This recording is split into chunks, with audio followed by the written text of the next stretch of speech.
Welcome to M1 news. Jangaon పట్టణంలోని PLJ convention లో వాణి శిశు విద్యా మందిర్ 1987-88 SSC బ్యాచ్ కు చెందిన పూర్వ విద్యార్థుల గ్రాండ్ అలుమ్ని సిల్వర్ జూబ్లీ వేడుకలు ఘనంగా జరిగాయి. ఆంధ్రప్రదేశ్, తెలంగాణతో పాటు హైదరాబాద్, బెంగళూరు, తిరుపతి తదితర ప్రాంతాల నుంచి వచ్చిన పూర్వ విద్యార్థులు ఎంతో ఆప్యాయంగా కలుసుకొని తమ చిన్ననాటి జ్ఞాపకాలను పంచుకున్నారు. తమ జీవితాల్లో మంచి స్థాయికి చేరుకోవడానికి పాఠశాల ఉపాధ్యాయులు అందించిన విలువలు, క్రమశిక్షణ, నైతిక బోధనే కారణమని వారు పేర్కొన్నారు. ముఖ్యంగా ఆచార్యులు మురళీ సార్, ఫకీర్, యాదగిరి రెడ్డి, సత్యం, మోతే సురేందర్ రెడ్డి, పరశురాములు అందించిన విద్యా బోధనను కృతజ్ఞతతో స్మరించుకున్నారు.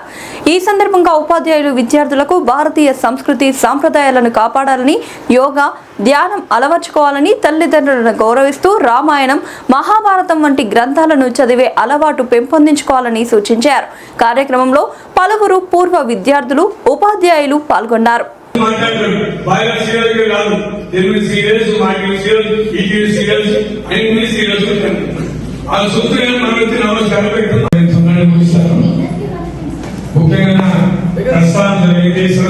విద్యాపీఠంలో 1977లో నేను పాఠశాల విద్యాపీఠంలో ప్రధానాచారం చేయాను.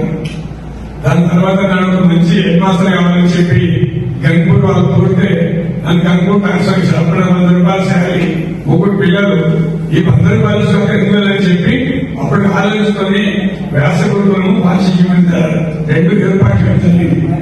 వార్షిక మంది కూడా హెడ్ మాస్టర్ ఉండేది. వ్యాస గురువులలో వినాయకుడి గారు 2 పోల్ కంబైన్డ్ సొసైటీస్. కాబట్టి దాని తర్వాత శిశుమందిలో వచ్చిన తర్వాత ఇక్కడ ఉన్నటువంటి విద్యార్థులకు తల్లిదండ్రులు, మేడు శిక్షణ వాళ్ళ నాన్న అల్లాడి మోహన్ రావు నా క్లాస్మేట్, తర్వాత వెంకట విజయలక్ష్మి నాన్న కండక్టర్ సస్పెండ్ అయ్యాడు. అప్పుడు ఆయన చివరితో హోటల్కి ఈ అమ్మాయిని వాళ్ళ తల్లిని మా స్కూల్ చేర్పించారు. దాంతో పాటు చాలా మంది